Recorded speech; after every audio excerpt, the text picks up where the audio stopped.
ಒಂದು ಪ್ರಶ್ನೆ ಕೇಳೋಕ್ಕೆ ಇಚ್ಛೆಪಡ್ತೇನೆ. ನಿನ್ನೆ ಮುಖ್ಯಮಂತ್ರಿಗಳು ಹೇಳಿದರು, ಈಗ ಕುಮಾರಸ್ವಾಮಿ ಅವರು ಪ್ರಾರಂಭ ಮಾಡಿದ್ರು, ಯಡಿಯೂರಪ್ಪನವರು ಕುಮಾರಸ್ವಾಮಿ ಅವರು ಪ್ರಾರಂಭ ಮಾಡಿದರು, ಮುಂದೆ ಅದು ಯೋಜನೆಗಳಲ್ಲಿ ಯಡಿಯೂರಪ್ಪರ ಕಾಲದಲ್ಲೂ ಕೂಡ ಅದೇನು ಮಾಡಲಿಲ್ಲ. ನಾನು ಹೇಳ್ತೀನಿ, ನಿಮ್ಮ ಕುಮಾರಸ್ವಾಮಿ ಪ್ರಾರಂಭ ಮಾಡಿದರೆ ನಿಮ್ಗೆ ಯಾಕೆ ಅಷ್ಟು ಪ್ರೀತಿ ಕುಮಾರಸ್ವಾಮಿ ಮೇಲೆ, ಅದನ್ನ ಯಾಕೆ ಕಂಟಿನ್ಯೂ ಮಾಡ್ತೀರಿ? ಕಂಟಿನ್ಯೂ ಮಾಡಬಾರ್ದಾಗಿತ್ತು, ಟೌನ್ಶಿಪ್ಪನ್ನು ನಿಲ್ಲಿಸ್ಬೋದಾಗಿತ್ತು.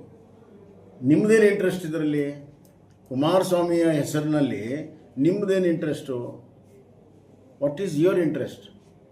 ನಾನು ಕುಮಾರಸ್ವಾಮಿ ಹೇಳಿದ್ದನ್ನೇ ಮುಂದುವರ್ಸ್ಕೊಂಡು ಹೋಗ್ತೀನಿ ಅಂತ ಹೇಳ್ತೀರಲ್ಲ, ಎಲ್ಲರಿಗೂ ಕುಮಾರಸ್ವಾಮಿನ ಟೀಕೆ ಮಾಡ್ತೀರಿ, ಈ ವಿಷಯದಲ್ಲಿ ಯಾಕೆ ಕುಮಾರಸ್ವಾಮಿನ ಫಾಲೋ ಮಾಡ್ತೀರಿ? What is your interest? ನನಗೆ ಆಶ್ಚರ್ಯ ಆಗ್ತದೆ.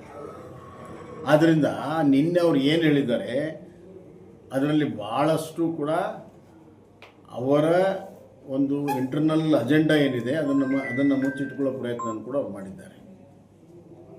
ಅವ್ರಿಗೇನು ಇಂಟ್ರೆಸ್ಟು? ಯಾಕೆ ಮಾಡಬೇಕು? ಯಾಕೆ ಪ್ರತಿಷ್ಠೆ ತಗೋಬೇಕು? ನಿನ್ನೆ ಆ ಪ್ರೆಸ್ ಕಾನ್ಫರೆನ್ಸ್ ಮಾಡೋಷ್ಟರಲ್ಲೇ ಅಧಿಸೂಚನೆಯನ್ನು ಹೊರಡಿಸ್ತಾರೆ 4,000 ಎಕರೆಗೆ. So what is their interest? ನಾವು ರೈತರು ಬೇಡ ಅಂದರೆ ಬಿಡ್ತೀವಿ ಅಂತ, ಬೇಡ ಅಂದರೆ ಬಿಟ್ಬಿಡ್ಬೇಕು. ಮತ್ತೆ 2 ತಿಂಗಳ ಟೈಮ್ ತೊಗೊಂಡು ಅವ್ರನ್ನ ಒಪ್ಪಿಸುವಂಥ ಕೆಲಸ ಯಾಕೆ ಮಾಡೋಕ್ಕೆ ಪ್ರಯತ್ನ ಮಾಡಬೇಕು? ಇದರಲ್ಲಿ ಏನು ಹುನ್ನಾರ ಇದೆ? What is the interest of this present government and the chief minister to take up that project and complete it? What is their interest? ನೀವು ಟೌನ್ಶಿಪ್ ಮಾಡಬೇಕು, ನಿಜ ಸ್ಯಾಟಲೈಟ್ ಮಾಡಬೇಕು ಅಂತೇಳಿ 30 ವರ್ಷದಿಂದ ಬೆಂಗಳೂರಲ್ಲಿ ನಡೀತಾ ಇದೆ. ನೀವು ಟೌನ್ಶಿಪ್ ಮಾಡಬೇಕಾದ್ರೆ ಗೌರ್ಮೆಂಟ್ ಲ್ಯಾಂಡ್ ಇದೆ, ಅಲ್ಲಿ ನೀವು ಟೌನ್ಶಿಪ್ ಮಾಡಿ. ಈಗಿರುವಂಥ ಮೊಬಿಲಿಟಿಯಲ್ಲಿ ಏನು ಬೇಕಾದ್ದು ಮಾಡ್ಬೋದು. ಅವಾಗಿನ ಮೊಬಿಲಿಟಿ ಇರಲಿಲ್ಲ. ಈಗ ಮೆಟ್ರೋ ಇದೆ, ನಿಮಗೆ ರೈಲ್ ಇದೆ, ರೋಡ್ ಇದೆ, ಕನೆಕ್ಟಿವಿಟಿ ಮಾಡೋಕ್ಕೆ 30 ಕಿಲೋಮೀಟ್ರ್, 50 ಕಿಲೋಮೀಟ್ರ್, 60 ಕಿಲೋಮೀಟ್ರ್ ದೂರದಲ್ಲೂ ಕೂಡ ಟೌನ್ಶಿಪ್ ಮಾಡ್ಬೋದು. ಗೌರ್ಮೆಂಟ್ ಲ್ಯಾಂಡೇ ಇದೆ, ಅಲ್ಲಿ ಮಾಡಿ.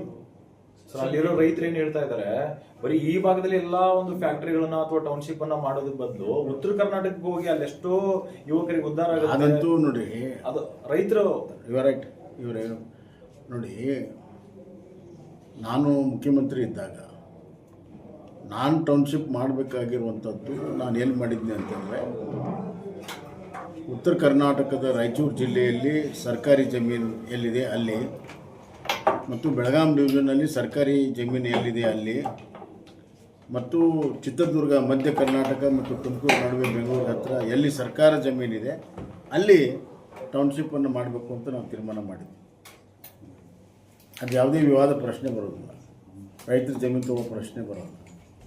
ನಮಗೂ ಇಂಡಸ್ಟ್ರಿ ಮಾಡಬೇಕಾದಾಗ ಜಮೀನು ಬೇಕಾಗಿತ್ತು.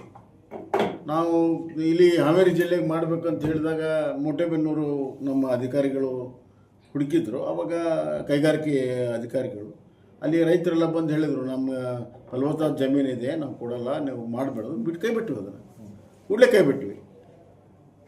ಆ ಪ್ರಾಮಾಣಿಕತೆ ಇವ್ರು ತೋರಿಸಲಿ. ಅದನ್ನು ಹಾವೇರಿಗೆ ಮಾಡಿದ್ವಿ ನಾವು, ನಮ್ಮ ಸರ್ಕಾರಿ ಜಮೀನಿತ್ತು ಅಲ್ಲಿ ಮಾಡಿದ್ವಿ.